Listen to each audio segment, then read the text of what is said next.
Electric cars have taken 32.1% share in the UK car market. That's a staggering result, 32.1%, especially when you consider the fact really the UK's their cars are pretty expensive. Hello my friends. Welcome to the channel. I'm Sam Evans. You're watching the Electric Viking. Great to have you with us. April's auto market saw plug-in EVs take 32.1% share in the UK, up from 24.7% basically in the same month of the previous year. Clean Technica says that overall auto volume was 120,331. That's down 10% year over year.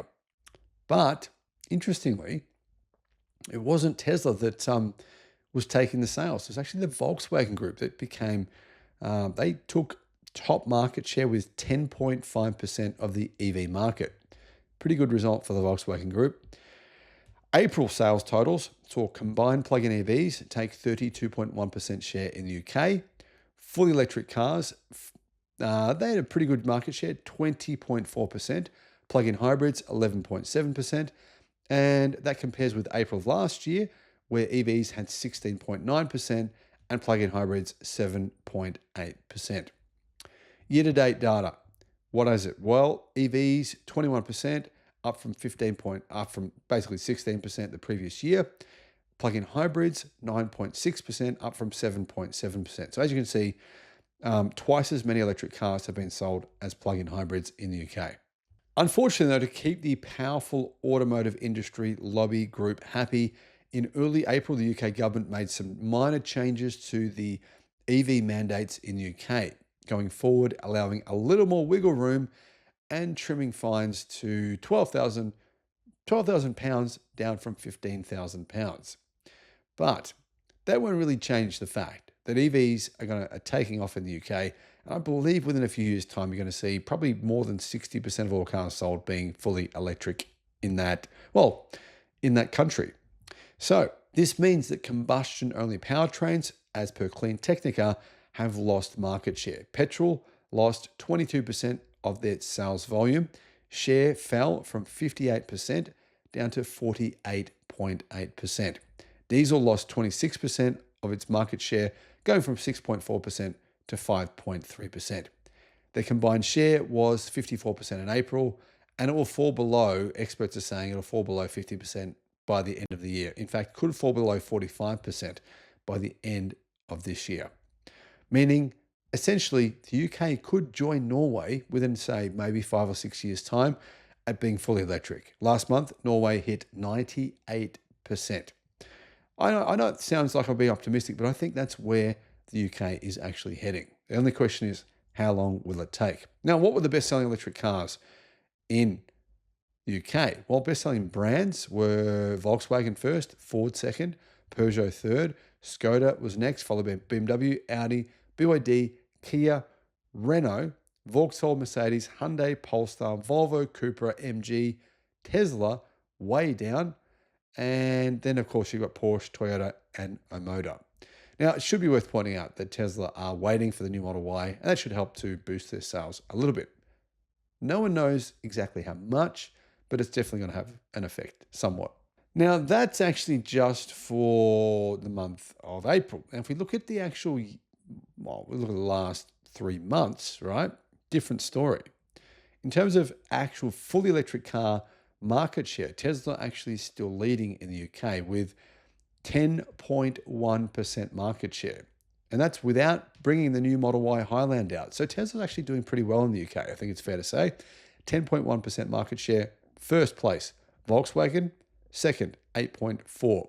BMW, third, 7.3. Pretty good results for BMW. Audi, 6%. Next was Kia with 5.5, followed by Ford at 5.4, Peugeot 5.4, Vauxhall 4.8, BYD down in 4.5. Interesting to see BYD has higher EV market share in the UK than Skoda, Mercedes, MG, Polestar, Renault, Hyundai, Volvo, Cupra, Mini, Porsche, and Toyota. In fact, BYD has nearly 3 times the EV market share in the UK that Toyota has. So, interesting to see BYD rising up these ranks. I'm going to say BYD might be one of the biggest car players in the UK car market within a few years' time. They're going pretty aggressively for the UK car market. And I think very likely people in Europe and people in the UK as well are saying, well, these cars are good value. We now know they're pretty good quality, and they're going to start buying a lot more of them. Of course, there are other Chinese car brands such as XPeng that have recently launched in the UK as well. Guys, what are your thoughts? Do you agree with me? Is this representative of your experience in the UK, seeing a lot more electric cars on the roads? How do you feel about what's happening there? Let us know in the comments. Bye-bye.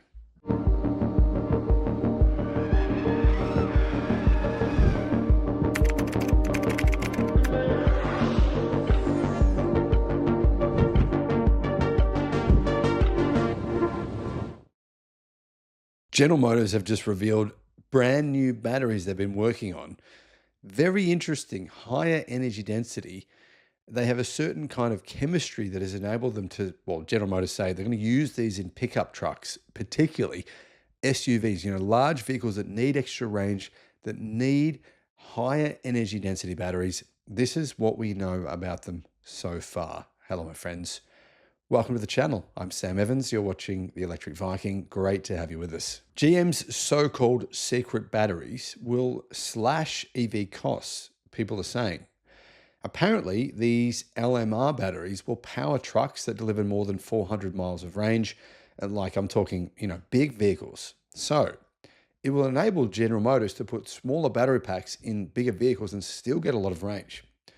General Motors and LG Energy, or LG Chem as they were formerly called, have announced plans to use lithium manganese rich LMR prismatic battery cells. So not cylindrical like Tesla, but prismatic cells in electric trucks and full-size SUVs. GM will apparently be the first to use LMR batteries. Production will begin in 2 years' time, or 2.5 years' time, at the beginning of 2028.